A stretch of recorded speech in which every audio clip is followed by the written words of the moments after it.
நேயர்கள் எல்லாருக்கும் வணக்கம். நாகத்வஜாய வித்மகே பத்மஹஸ்தாய தீமகே தன்னோ ராகு பிரசோதயாத். அஜ்வத்வஜாய வித்மகே சூலஹஸ்தாய தீமகே தன்னோ கேது பிரசோதயாத். என்ன ராகு கேது மந்திரம்லாம் சொல்கிறேன் அப்படின்னு பார்க்குறீங்களா? இந்த வீடியோவில் 2025 வருடத்திற்கான சிறப்பு ராகு கேது பயிற்சி பலன்கள் அப்படிங்கிறது தான் பார்க்க போகிறோம்.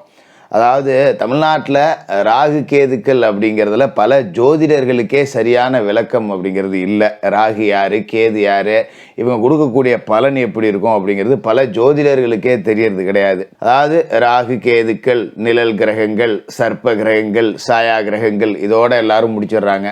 நீங்கள் கேரளாவெல்லாம் போய் பார்த்தீங்கன்னா நவகிரகங்களில் ராகு கேதுக்களோட நிலை, ராசி மாற்றத்தை வச்சு மட்டுமே ஜோதிடமே சொல்லி முடிச்சிடுவாங்க, ஜாதகமே பார்த்து முடிச்சிடுவாங்க. அந்த அளவுக்கு இந்த சர்ப்ப கிரகங்களோட அமைவு மாற்றம் அப்படிங்கிறது ரொம்ப முக்கியம். இதில் ராகு அப்படிங்கிறவர் விஷப்பாம்பு, கேது அப்படிங்கிறவர் விஷமற்ற பாம்பு.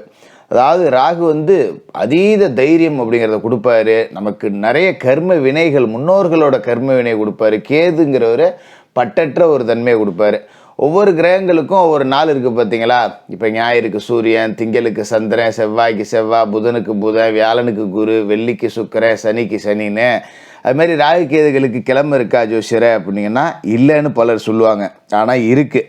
ஒவ்வொரு நாள்லேயும் ராகு காலம் அப்படின்னு 1.5 மணி நேரத்தை ராகு எடுத்துக்குவார்.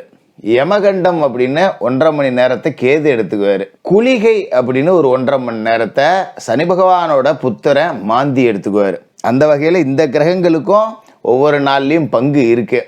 அப்போ இந்த கிரகங்களுக்கு சுய வீடு இல்லை அப்படின்னா யாரோட வீட்டில் இருக்கோ அதுக்குண்டான பலாபலன்கள் அப்படிங்கிறத கூடுதலாகவே கொடுப்பாங்க.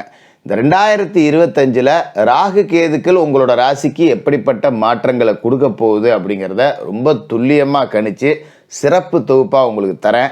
கடைசி வரைக்கும் பாருங்கள். நல்ல மாற்றம் இந்த சர்ப்ப கிரகங்களால் உங்களுக்கு உருவாகட்டும். மேசராசி நேயர்களே, உங்களுக்கு இந்த ராகு கேதுக்களோட பயிற்சி எப்படி இருக்குது அப்படின்னு பார்த்தீங்கன்னா, உங்களோட ராசிக்கு 12வது வீட்டில் ராகு இருந்துட்டு இப்போ 11வது வீட்டுக்கு போக போகிறாரு. அது மாதிரி கேது பார்த்தீங்கன்னா 6வது வீட்டில் இருந்துட்டு 5வது வீட்டுக்கு வர போகிறாரு. என்னைக்கு நடக்குது ஜோசியர் அப்படின்னு கேட்டிங்கன்னா 2025 மே மாதம் 18ஆம் தேதி. 1.5 வருஷத்துக்கு இவங்க அங்கே தான் இருப்பாங்க. இந்த கிரகங்களுக்கு வக்ரம், அதிசாரம் இது எல்லாம் கிடையாதுங்கிறதால 1.5 வருஷத்துக்கு இதே நிலைப்பாடு அப்படிங்கிறது தான். அதாவது மேசராசிக்காரர்களுக்கு 2025 அப்படின்னு எடுத்துக்கிட்டவங்க பூரா என்ன சொல்லியிருப்பாங்கன்னு பார்த்தீங்கன்னா 7.5 சனி. அதே மாதிரி பார்த்தீங்கன்னா குரு போய் 3ஆம் இடத்துல மறைஞ்சிடுறார். இந்த 2 வருட கிரகங்களுமே ஒரு மோசமான இடத்துக்கு தான் போகுது. லாபஸ்தானத்தில் சனி இருந்தப்ப 10 ரூபா கொடுக்கல. இப்போ நீங்கள் இந்த வீடியோ கேட்குறப்ப இருக்கிறாரு, மார்ச்சில் தான் மாற போகிறாரு. அதுமாரி தனஸ்தானத்தில் குரு இருக்காரு. அதாவது சனி குரு 2 பேருமே காசு கொடுக்குற இடத்துல இருந்தாங்க. ஆனால் கேது 12ல் இருந்துக்கிட்டு பணம் வருதுப்பா, ஆனால் எங்கே போகுதுன்னு தெரியலப்பா, கடன் தான்ப்பா இருக்குது, ஆனால் அந்த கடன் போகவே மாட்டேங்குதுப்பா, நானும் 10 ரூபா சம்பாரிச்சுலாம் பார்க்குறேன், ஆனால் மறுபடியும் கடன் வாங்குற மாதிரி தான் இருக்குது, ஒரு கடனை இந்த மாதம் அடைச்சி போடுறேன், அப்பாடா நிம்மதி அப்படின்னு பார்த்தா அடுத்த மாதம் கடன் வாங்க வேண்டிய மாதிரி ஒரு சூழல் வந்துடுது. அப்போ இந்த சனியும் குருவும் கொடுத்ததை ராகு விரயம் பண்ணிட்டாரு. ராகு பார்த்தீங்கன்னா அதீத தைரியம் அப்படிங்கிறத கொடுப்பாரு. அந்த அதீத தைரியம் என்ன பண்ணியிருக்கும் தெரியுங்களா? நம்மளை இந்த 12ஆம் இடத்துல உட்காந்துக்கிட்டு ராகு செலவு பண்ணுறா பார்த்துக்குவோம், என்ன கடன் தானே வாங்கடா அடைச்சிக்குவோம், இந்த மாதிரி தேவையில்லாத தைரியத்தை கொடுத்துட்டு போயிருப்பார், இந்த குருட்டு தைரியம் அப்படிங்கிறது. அப்போ நம்ம என்ன பண்ணியிருப்போம், நம்ம தகுதிக்கு மீறி ஒரு செலவு வருதுன்னா சரி பார்த்துக்கலாம், கையில் இருந்தால் 10 ரூபா செலவு பண்ணு, இல்லையா கடன் வாங்கி 10 ரூபா செலவு பண்ணிட்டு போ அப்படின்னு கண்ணா பண்ணான்னு செலவு பண்ண வச்சுருப்பாரு. அப்புறம் முழிச்சு பார்த்தா கடன் 2 லட்சம் தேறி இருக்கும். என்னடா இது, சாதாரணமாக 5-10 கடன் வாங்கியா 2 லட்சம் வந்துருச்சு அப்படிங்கிற அளவுக்கு நம்மளே யோசிக்க வச்சுருவார். நண்பர்கள் வகையிலே வாங்கின காசை கொடுக்க முடியல அப்படின்னு சொல்லிட்டு சில வார்த்தைகளை விட்டுருவாங்க. இது என்னடா இது பெரிய நலியாக இருக்கே அப்படின்னு நட்பே கெட்டு போச்சேங்கிற மாதிரி இருக்கும். அதுமாதிரி பார்த்தீங்கன்னா ஜாமீன் ஜவாப்தாரியாருக்காக போட்டு வச்சுட்டு அதுலேயும் பிரச்சனைகள் அப்படிங்கிறத சந்திச்சிருப்பீங்க. இதான் இந்த ராகு 12ஆம் இடத்துல இருந்து செஞ்சது. இப்போ 11வது இடத்துக்கு ராகு போகிறார். இந்த ராகு 11ஆம் இடத்துக்கு போகிறார் அப்படின்னா சாதாரணமாக போகல. ராகு கேது பயிற்சிக்கு முன்னாடியே குரு பயிற்சி ஆகிடுது இல்லையா? குருவோட பார்வை அப்படிங்கிறது கும்பத்தில் இருக்கிற ராகு மேலே விழுவும். அப்போ ராகு புனிதப்பட்டு தான் உங்களோட ராசிக்கு லாப வீட்டுக்கு போகிறார். சாதாரணமாக போகல, புனிதப்பட்டு போகிறார் ராகு. அப்போ இந்த ராகு 11வது வீட்டுக்கு போனார்னா என்ன நடக்கும் அப்படின்னு பார்த்தீங்கன்னா, சம்பந்தமே இல்லாத அந்நிய மொழி பேசுகிறவங்க, அந்நிய மதத்துக்காரர்கள், அந்நிய மாநிலத்துக்காரர்கள், இந்த மாதிரி நமக்கு சம்பந்தம் இல்லாத நபர்களால் 10 ரூபா சம்பாதிக்கக்கூடிய வாய்ப்பு அப்படிங்கிறது கிடைக்கும். சில பேர் வெளிநாடு போகணும் அப்படின்னு நினச்சிங்கன்னா கிளம்பி ஓடி போங்க, தப்பு கிடையாது. ஏன்னா 7.5 சனி இருக்குது, விரய சனி இருக்கிற காலகட்டத்தில் பிரிஞ்சு போயிட்டோம் அப்படின்னா விரயம் கட்டுப்பாட்டுக்குள்ளே வரும். இந்த ராகு வந்து வெளிநாட்டு வருமானத்தையும் கொடுப்பாரு அப்படிங்கிறதால கண்ணை மூடிக்கிட்டு நீங்கள் ஓடி போயிடலாம். அது மாதிரி இந்த கருப்பு பாம்பு அப்படிங்கிற ராகு வியாபாரத்தை அப்படி தூக்கி நிப்பாட்டுவார். பொன்பொருள் சேர்க்கை கிடைக்கும், ராஜ சன்மானம் அப்படிங்கிறது கிடைக்கும், அரசு வகையில் பாராட்டுக்கள், விருதுகள் எல்லாம் கிடைக்கலாம். ஒரு அரசாங்க ஊழியராக இருக்கேன் அப்படின்னா ஒரு வீரதீர செயல் புரிந்தமைக்கான விருது, ஒரு பொது சேவை செய்ததற்கான விருது, இந்த மாதிரி அரசாங்கத்தால் கௌரவிக்கப்படுவீங்க. அது மாதிரி ஒரு இடத்துல வேலை செய்கிறீங்க அப்படின்னா உங்களுக்கு மேல்மட்ட அதிகாரிகள் உங்களை கௌரவிப்பாங்க. அந்த அளவுக்கு நாலா பக்கத்துலேருந்தும் உங்களோட கௌரவமும் புகழும் அந்தஸ்தும் உயர்ந்துக்கிட்டே இருக்கும். காசு பணத்துக்கும் 10 ரூபா பஞ்சம் இருக்காது. விரயத்தில் சனி இருந்துக்கிட்டே விரயத்தை கொடுத்துக்கிட்டே இருந்தாலும் லாப வீட்டில் ராகு இருந்துக்கிட்டு லாபத்தை கொடுப்பாரு. ஏன்னா ராகுவுக்கு வந்து சொந்த வீடு அப்படிங்கிறது கிடையாது. அவர் கும்பராசியில் யார் வீட்டில் போய் உட்காந்துருக்காரு? சனியோட வீட்டில் உட்காந்துருக்காரு. அப்போ உங்களுக்கு ஒரே நேரத்தில் லாப சனியும் விரய சனியும் இருக்கிற கணக்கு தான். ஏன்னா ராகு வந்து சனி மாதிரி தான் செயல்பட போகிறாரு அப்படிங்கிறதால உங்களுக்கு லாப வீட்லேயும் சனி, விரைய வீட்லேயும் சனி அப்படிங்கிற மாதிரி எடுத்துக்கலாம். அப்போ வர்ற செலவுகள் எல்லாமே சுப செலவுகள் அப்படிங்கிறதா இருக்கும். அதுக்குண்டான காசு பணம்ங்கிறதும் இருக்கும். நல்லா சொல்கிறேன் கேட்டுங்க, உங்களை சும்மா முக அலங்காரத்துக்காக புகழணும்னு கிடையாது. இந்த 1.5 வருஷ காலகட்டத்தில் சொந்த வீடு கட்டி விடுவீங்க, எழுதி தரேன். 1.5 வருஷ காலகட்டத்தில் சொந்த வீடு அமையும், சொந்தமாக ஒரு நிலம் வாங்கலாம், சொந்தமாக ஒரு வண்டி வாகனம் வாங்கலாம், சொந்தமாக ஒரு தொழில் தொடங்கலாம். இன்னொருத்தன்ட்ட வேலை செஞ்சுட்டு இருக்கேன், காலங்காலமாக வந்து அடிமை தொழில் பார்த்துட்டு இருக்கேன், சொந்த தொழில் தொடங்கணும். எத்தனை நாளைக்கு தான் அடுத்தவனுக்கு வேலை செய்கிறது? ஒரு சொந்த பந்த கல்யாண வீட்டு விசேஷங்களுக்கு கூட போக முடியல, அர்ஜென்ட்டுக்கு லீவு கேட்டால் தரமாட்டேங்கிறாங்க. இப்படி இருந்த நிலைமை மாற சொந்த தொழில் தொடங்கணும் அப்படின்னு ரொம்ப நாளாக யோசிச்சுட்டு இருந்தவங்களுக்கு இப்போ அந்த பிராப்தம் அப்படிங்கிறது கிடைக்கும். ராகு வந்து பார்த்தீங்கன்னா உங்களுடைய கர்ம வினைகளை செயல்படுத்தக்கூடியவர். கிட்டத்தட்ட சனி மாதிரி தான். சனி வந்து உங்களோட நடப்பு கர்ம வினைகளை செய்வார். ராகு பூர்வ புண்ணியத்தெல்லாம், அதாவது 4 பாட்டம் முப்பாட்டங்காலத்து கர்ம வினைகளை கொண்டாடுவார். இப்போ பாட்டம் முப்பாட்டங்காலத்திலலாம் பார்த்தீங்கன்னா மனிதர்களுக்குள்ள விரோதம் குரோதங்கிறதெல்லாம் கிடையாது. எல்லாருமே நல்ல மனிதர்களாக தான் இருந்திருப்பாங்க. இந்த காலகட்டத்தில் தான் அடுத்தவனை கெடுக்கிறது எப்படி, அடுத்தவனை போட்டு கொடுக்கறது எப்படி, ஒருத்தன் முன்னுக்கு வந்தான்னா இவன் ஏதோ குறுக்கோலியில் சம்பாரிச்சிட்டான்னு புரணி பேசுகிற வரைக்கும் இந்த காலம்தான்.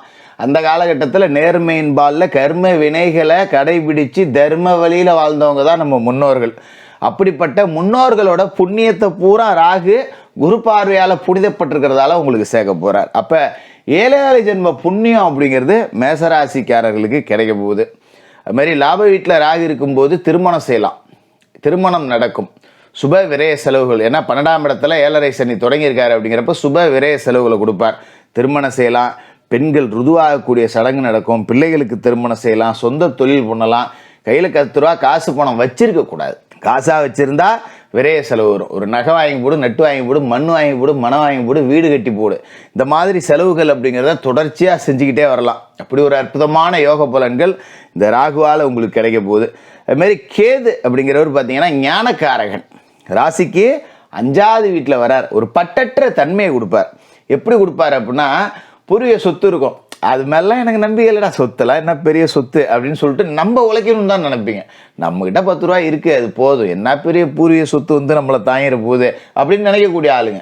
சில பேர் என்ன நினைப்பாங்க, எத்தனையோ பேர் சொத்தே இல்லாதவங்களாம் பிழைக்கலையா, நம்ம மட்டும் இந்த சொத்தை வச்சுட்டு பிழைக்க போகிறோமா? ஒரு அண்ணன் தம்பி உள்ள வல்லடி வழக்கு வந்ததுன்னா, ஒரு பங்காளிகளுக்குள்ள கேஸ் வந்ததுன்னா, நடக்கட்டும் நடக்கிறப்படி, நம்ம எவனும் கெடுதல் நினைக்கல, இந்த கேஸுக்காக எல்லாம் துரத்திட்டாலே முடியாது, வரட்டும் பார்த்துக்குவோம் அப்படிங்கிற மாதிரி ஒரு பட்டற்ற தன்மை, ஒரு துறவி மனப்பான்மை அப்படிங்கிறத கொடுப்பாரு. ஆனால் அதுக்காக நீங்கள் நேரத்தை செலவு பண்ணீங்கன்னா, கேது ஞானகாரகன், உங்களுக்குள்ள 100 வக்கீலோட சிந்தனை கிடைக்கும். இந்த கேஸை இப்படி தான் முடிக்கணும்னு அசால்ட்டாக அவன் 50 நாள் கோர்ட்டு கலைஞ்சிட்டு இருப்பான், நீங்கள் 5 நிமிஷத்தில் போய் வேலையை முடித்து கேஸை ஜெயிச்சுட்டு வந்துடுவீங்க. அப்படி ஒரு அதீத புத்தியை கொடுப்பார். இப்போ 5ஆம் இடத்துல, அதாவது புத்திரஸ்தானத்துலேயும் கேது வராருங்கிறதால பிள்ளைகளோட கல்வி அப்படிங்கிறது உச்சத்தை தொடும். படிக்காத பிள்ளைங்க கூட நல்லா படிப்பாங்க, பேர் வாங்கி கொடுப்பாங்க. பிள்ளைகளை நினச்சி நாம் பெருமைப்படலாம். பெரிய நிறுவனத்தில் வேலை கிடைக்கும். அது மாதிரி நீங்கள் வேலை செய்கிற இடத்துலையும் பார்த்தீங்கன்னா அந்த நிறுவனத்தோட வளர்ச்சியே நீங்கள் தான் அப்படிங்கிற மாதிரி பேர் எடுப்பீங்க. இவன் இல்லைன்னா இந்த ஆஃபீஸ் இல்லைடா அப்படிங்கிற அளவுக்கு முக்கியமான சிக்கலான பிரச்சனைக்கெல்லாம் ரொம்ப எளிதாக தீர்வு சொல்லுவீங்க. 4 பேர் உங்களை கூப்பிட்டு கேட்பாங்க, அவன் சொன்னான்னா கரெக்டாக இருக்கும்டா ஒரு முடிவு அப்படின்னு சொல்லிட்டு. அந்த அளவுக்கு மக்கள் மத்தியிலையும் சொந்த பந்த மத்தியிலையும் சக அலுவலக ஊழியர்கள் மத்தியிலையும் உங்களோட சொல்லுக்கு செல்வாக்கு பெருகும். அந்த அளவுக்கு இந்த சர்ப்ப கிரகங்கள் அதி அற்புதமான மாற்றம் அப்படிங்கிறத உங்களுக்கு கொண்டாந்து கொடுக்க போகுது. இதை பயன்படுத்திக்கிட்டிங்கன்னா வாழ்க்கையில் செட்டில் ஆகிடலாம். ராகு கேதுக்களுக்கு பரிகாரமே தேவையில்லை, அப்படி ஒரு அற்புதமான இடத்துல இருக்காங்க. இவ்வளோ நாளாக விரைய வீட்டில் இருந்துக்கிட்டு உங்களுக்கு தொல்லைகளை கொடுத்துக்கிட்டு இருந்த ராகு லாப வீட்டுக்கு போக போகிறார். இப்போ ராகு கேது பெயர்ச்சிக்கு முன்னாடி, அதாவது மே 18க்கு முன்னாடி ஒரு தடவை திருநாகேஸ்வரம் போய் ராகு பகவானை வணங்கிட்டு வாங்க. கீழப்பெரும்பள்ளம் போய் கேது பகவானை வணங்கிட்டு வாங்க. முடிஞ்சவங்க உங்களோட குலதெய்வ கோவிலில் இருக்கிற பாம்பு புற்றுக்கு கற்பூரம் ஏற்றி வணங்கி வாங்க. காளகஸ்திக்கு முடிஞ்சவங்க ஒரு தடவை போயிட்டு வாங்க. அதே மாதிரி செவ்வாய்க்கிழமை ராகுகால நேரத்தில் துர்க்கை அம்மனுக்கு தீபம், எலுமிச்சை தீபம் ஏற்றி அரளிப்பூ மாலை சாத்தி வணங்கி வாங்க. இந்த சர்ப்ப கிரகங்களோட பயிற்சி உங்களுக்கு அதி அற்புதமான வளர்ச்சியை கொடுக்கக்கூடியதாக இருக்கும். மேசராசிக்காரர்கள் 7.5 சனியை பார்த்து பயப்பட வேண்டாம். ஏன்னா சனி வீட்டில் ராகு உட்காந்து லாப சனி போலவே அவரும் செயல்பட போகிறார். அப்படிங்கிறதால 7.5 சனி உங்களை பெருசாக பாதிக்காது, சிறப்பாகவே இருக்கும். மேசராசிக்காரர்களுக்கு வாழ்த்துக்கள்.